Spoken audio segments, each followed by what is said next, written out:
Hello and welcome to Made for Free with me, Steve, and my long-suffering wife Kim, and we're here in the sunny Pays de Loire, northern France. It's a lovely sunny afternoon, and today we've been making bird boxes. But before we get into that, a quick thank you to everybody that liked, followed and subscribed last week after our wind spinning video. Absolutely blown away. We're really happy with that. Thank you so much. Right, today's project is a little easier. We're doing bird boxes. Very simple. Manufacturing time of 10 to 20 minutes if you've never done one before. We're using three types of wood, which is pallet wood, board wood, which could be a plank, a scaffold plank, any type of boarding, and something we call baxwood, which is basically off a tree. So if you have a log, you just put the axe in, give it a tap, and you get nice flat cuttings off it, and it's so natural, really looks the part.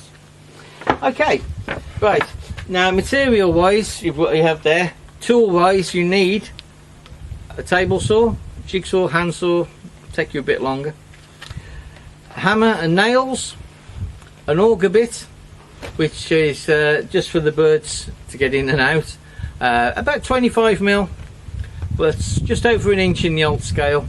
Inch and a half would cater for most birds. And the other tool is you'll need some type of sander. My sander of choice is one of these.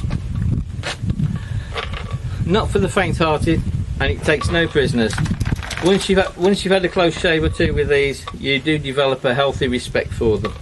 If you're not happy to use one, use any other sander, but this one will take a bit of time off the job, make it a bit easier, and also leaves a decent finish as well.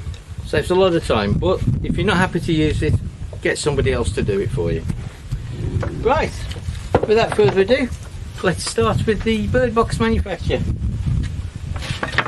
I've done some plans, but we're not going to use them because you don't need them.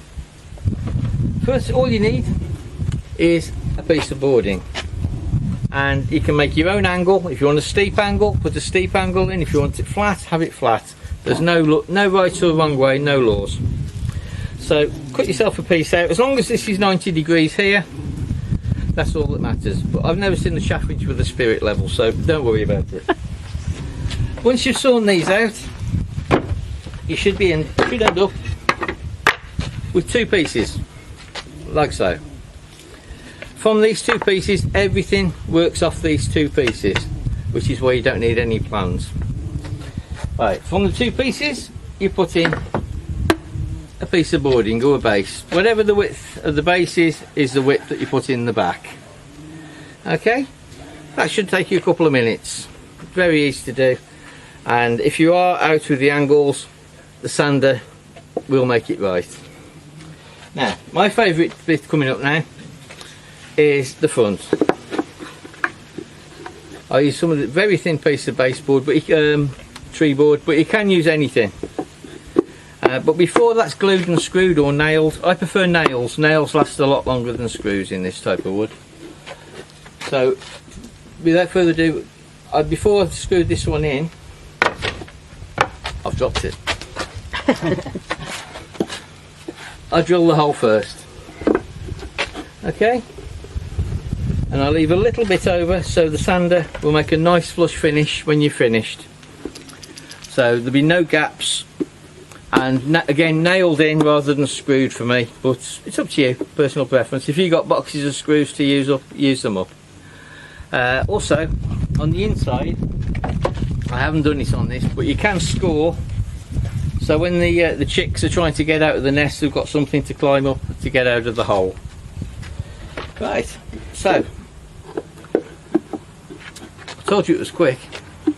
Once you've done this, you've got a choice. You can put a piece of boarding as the roof.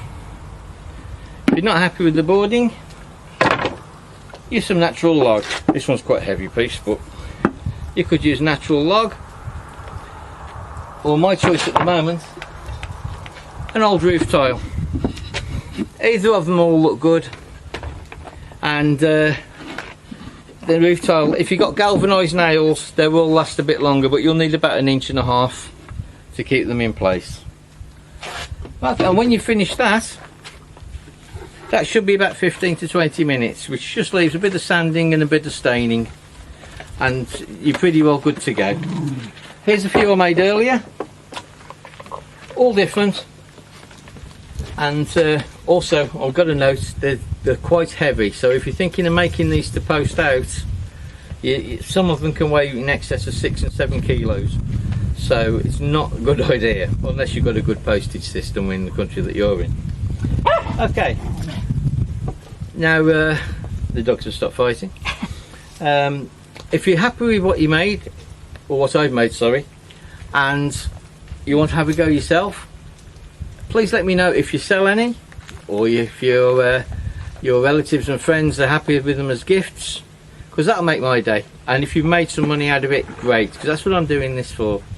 Thank you very much for watching, much appreciated. If you haven't subscribed already, please like, follow and share, and then we can get on with our other projects. Next week we're doing a raised bed project. Again, it's about waist height, save bending down when you're gardening, but most of all it's for free, and it's quite impressive, so stick around and hopefully you'll enjoy that video too. Thanks for watching, thank you very much, bye bye now.